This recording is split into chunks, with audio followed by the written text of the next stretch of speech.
Hello viewers, গুগলির দুনিয়ায় আপনাদের সবাইকে জানাই ওয়েলকাম। আজকে আমাদের সাথে আছে নতুন দুইজন গেস্ট, চলেন তাদের সাথে কথা বলি। কেমন আছেন? আলহামদুলিল্লাহ ভালো। আপনার নাম? লিসা। আপনি কেমন আছেন? আলহামদুলিল্লাহ ভালো। আপনার নাম? ইভা।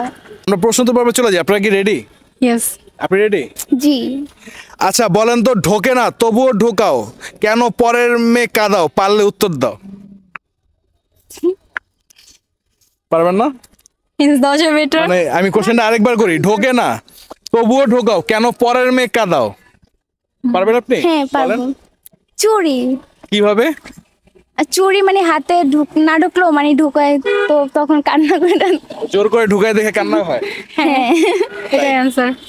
চুরি। আচ্ছা অডিয়েন্স, আমার প্রশ্ন ছিল ঢোকে না তবুও ঢুকাও, কেন পরের মেয়ে কাঁদাও? ইভা উত্তর দিয়েছে হাতের চুরি। উত্তরটি সঠিক কিনা আপনারা আমাদেরকে জানাবেন। চলে যাচ্ছি পরবর্তী কোশ্চেনে। এক ঘরে জন্ম হয় দুই সহোদর ভাই, মানুষের শরীরের মাঝে এর দেখা পায়, কি সেটা? কি হবে এটা?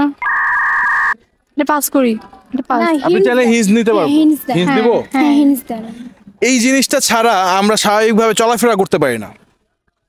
চলাফেরা করতে পারি না? না। প্রশ্নটা আবার বলেন এখন।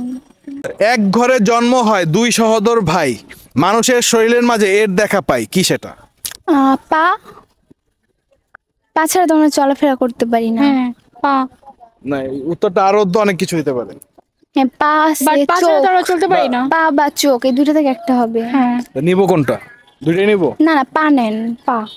চোখ কেন না?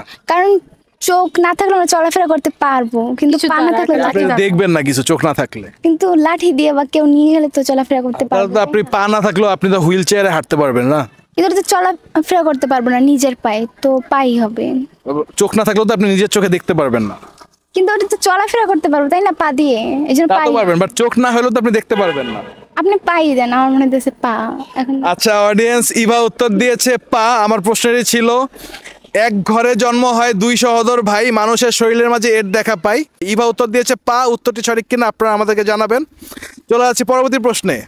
আচ্ছা বলেন তো, বেটির নাম পার্বতী, নাচতে নাচতে গর্ভবতী, কি সেটা? আবার কোশ্চেনটা। প্রশ্নটি হলো বেটির নাম পার্বতী, নাচতে নাচতে হলো গর্ভবতী, কি সেটা? বিয়ে। মানে কি? আপনার ছেলে হিন্স দিতে পারি? হ্যাঁ হিন্স দেন।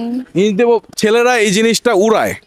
উড়ায়? হ্যাঁ, এটা হচ্ছে যে যে জিনিসটা উড়ায় সেই জিনিসটাকে ওড়ানোর জন্য যা লাগে সেটা এটার মধ্যে থাকে। ওড়ানোর জন্য কি লাগে? কি লাগে এটা? কি উড়ে? ছেলেরা কি উড়ায়? ছেলেরা কি ওরা ঠিক জানি না, কিন্তু বায়ু থাকে মনে হয়। ওই যে বেলুন। ছেলেরা বেলুন উড়ায়, এছাড়া কিছু উড়ায় না। ঘুড়িও তো উড়ায়। ঘুড়ি তো মানে একটু ফুলা না, তো গর্ভবতী হয় না। ঘড়ি কি দিয়ে উড়ায়? বেলুন গর্ভবতী হয়। ঘুড়ি তো উড়ায় হচ্ছে। আমি আপনাকে হিন্সটা দিয়েছিলাম যে যে জিনিসটা ছেলেরা উড়ায় সেই জিনিসটাকে উঠতে সাহায্য করে, যে জিনিসটা সেইটা। ঘুড়ি কিসের মাধ্যমে উড়ে? নাটাই। সুতা। সুতা। সুতার নাটার মধ্যে পেঁচাইলে কি হয়? গর্ভবতী মানে মোটা হয়ে যায় জিনিসটা। তাহলে উত্তর কি? নাটাই হবে। শিওর? হ্যাঁ। আমার প্রশ্নটি ছিল বেটির নাম পার্বতী, নাচতে নাচতে গর্ভবতী। লিসা উত্তর দিয়েছেন নাটাই। উত্তরটি সঠিক কিনা আপনারা আমাদেরকে জানাবেন। চলে যাচ্ছি পরবর্তী প্রশ্নে। আচ্ছা বলেন তো, এক হাত গাছটা ফল ধরে পাঁচটা, কি সেটা? হাতের আঙ্গুল। তাই? হাতের আঙ্গুল। হ্যাঁ। শিওর? হ্যাঁ। কিভাবে? একটা হাত বাদে হাতে তো 5টা আঙ্গুল থাকে, সো এটাই হবে অ্যানসার।